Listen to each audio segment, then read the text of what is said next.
Well, hey guys, welcome back to my disaster. There's my kitchen. I'm standing in the dining room. It doesn't look like that at this point.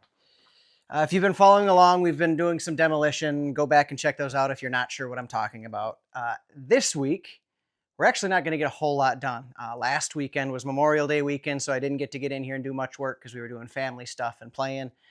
And then this weekend, the kids are done with school for the summer by the end of the week, so I'm not going to get a whole lot accomplished in the 2.5 days I have left already.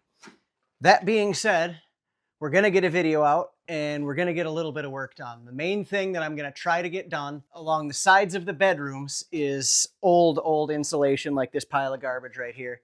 We're going to rip all of that out of there so that we can re-insulate up high as well. And tomorrow, you're going to see this.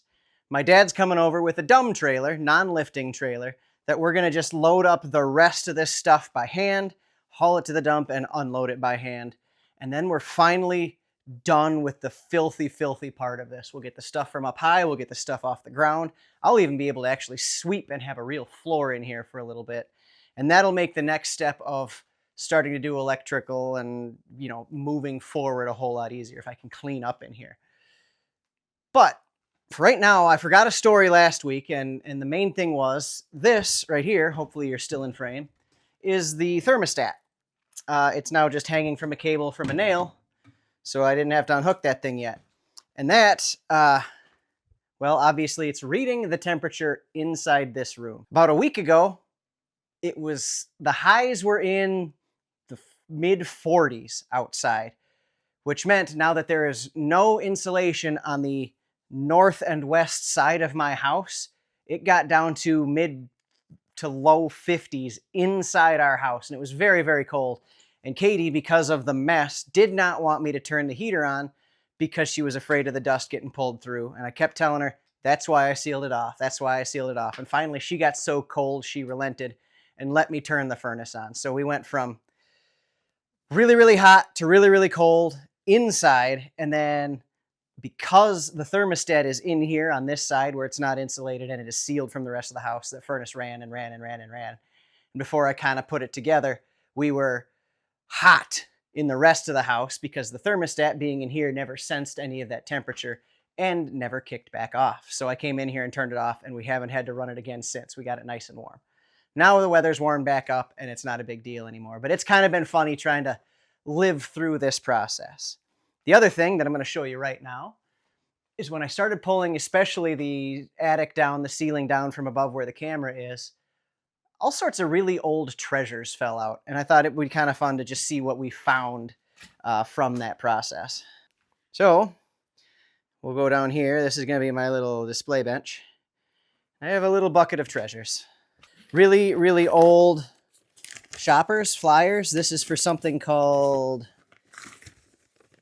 there's not a top front. I don't know. Really old prices here. Let's see. Complete engines with all accessories for American cars. As low as $83.50. You could get a whole car engine for $83.50 whenever this was printed. Gosh, I wish I could find a date. I do not see a date. What else do we have? Must be all car parts. It looks like all car parts. Top and front performance fast getaway replacement front shocks with adjust-a-torque for $21. Oh, I'm ripping it. Every time I go somewhere, I rip it. Anyway, old car parts flyer. This was kind of fun. This is a warranty card for a watch, apparently. If your watch needs servicing after the expiration of the guarantee or has been damaged during the guarantee period, we will repair your watch for a total charge of $3.50. Cheap watch repair. Some kind of a box. Ball tip butts, bright brass finish. National Lock Company. Oh, I wonder, are they locks? One pair of locks. You know what? Down in my cold air return, down in that spray foam cavity where the cold air return used to be, I actually found padlocks. Check this out. These were just down in our ducts. That one's not quite as old, but that one looks really old. OK or DK, what was this brand? I don't know that that's the same, but anyway. Old locks that didn't need to be where they were. General instructions for operating round oak gas ranges. Filthy, gross, coast-to-coast stores. The reason this is clinging to it is that must be mouse pee. So that's fun. Experienced. Served in the 39 session. Carl J. Nelson of Nelson Motor Company for state representative. The seating compartment of a toy car or boat. A box for old Polaroid film with no film in it. That's a shame. Mankato State College residence halls. Don Foster for $1 in 1965. I also have a college. There we go. There's more Don Foster. This is a student's name and number, Mankato State College, Mankato, Minnesota. This card validates your identification card for your quarter. So this is his college ID for the town that I'm kind of closest to. This looks to be the cardboard insert for some sort of game spinner. A old tiny child's sweater that is covered in gross. This looks like more of that car part. And, oh, there we go. Free drawing Tuesday night, July 4, 1967. You could get a 14,000 BTU air conditioner and 2 circulating fans if you make a $1 donation. I don't know. It was kind of interesting to see this really, really old stuff come raining out of the ceiling, but I was kind of hoping for maybe cooler treasures. Moving on. Well, I'm kind of up in the loft above the living room. You can see down there. Just hanging out. This is kind of a crawl space up here. So there's the original insulation, which, like this, is awful. You can see the holes. I don't know if that's bugs or mice or what, but all of the foam is gone. It all sank to the bottom. So this stud against my kid's bed on the other side, that's going to be a real cold spot on a cold 20 below winter day. They did at one point nail some 1-inch styrofoam to the outside of these studs to try to help this out, but we're going to take it all off and make it a little bit better. So like here, you're not going to be able to see this very well because it's just not a lot of space, but these studs have actually cleaned out. So this drywall, well, rock lath, goes to the bedroom. So then I've got back that way, and then that triangle you can see is a wall of Katie's office, and then it'll look like that on the other side of that as well. I figured I'd give you an update because it's kind of interesting up here, but it's going to be really hard to film, so I'm probably not going to show you a whole lot more of this. Clean this out, get the rest of this loose stuff knocked down, and we'll come back up here and re-insulate this a whole lot better. Moving on.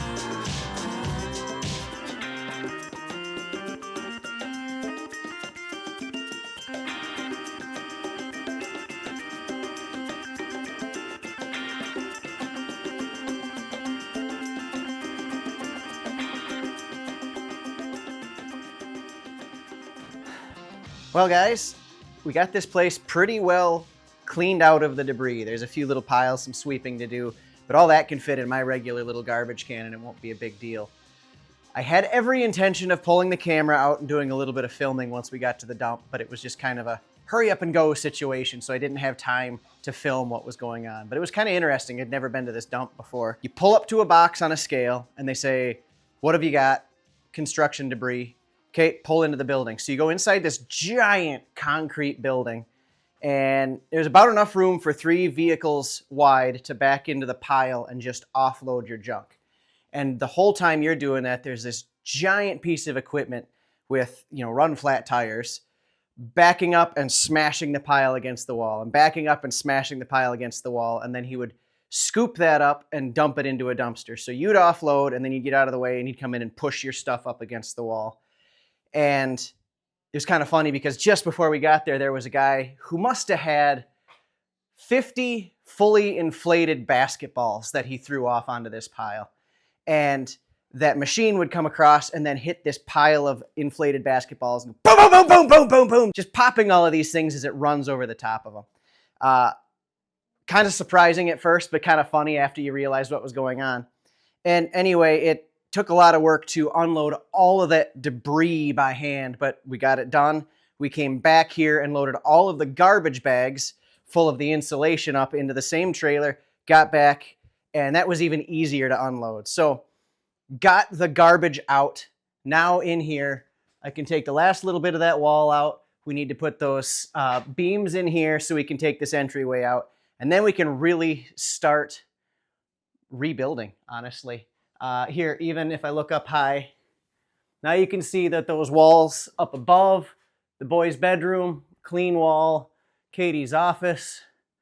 Let's see if I can find an angle here, clean wall. So we'll have to insulate up there after we do electrical. We have an HVAC issue here where the return for Katie's office is built into this little wall. So I have to figure out how to tie into that from somewhere else. And I haven't worked that out yet, but I will. I do have one more thing out in the shop that I'm going to show you before the day is over. You've probably seen a couple of videos now if you've been following along. I've made a couple of stone coat epoxy countertops, there's the words. One in the bathroom upstairs, and then leftovers from that made the countertop in the basement for our temporary kitchen. Well, I used the last, quart of the material with Katie to make a sample piece. So this right here is the latest version. This is like a 20 by 20 piece MDF. And we tried some other techniques on this that we hadn't done before. This was like dropping just a single drop of material from way up high and letting it land on there. And it looked really stupid. So then you take a toothpick and you drag it back and forth through there a couple of times, and suddenly, like that spot, same thing here, becomes some of my kind of favorite details of this. They went from really ugly imperfections to really cool, intriguing imperfections. But the whole point of this is the next step. So for the bathroom, it's just not that high traffic of an area. It's not going to take that much damage, so it didn't need to be the ultimate in durability, even though it is pretty strong.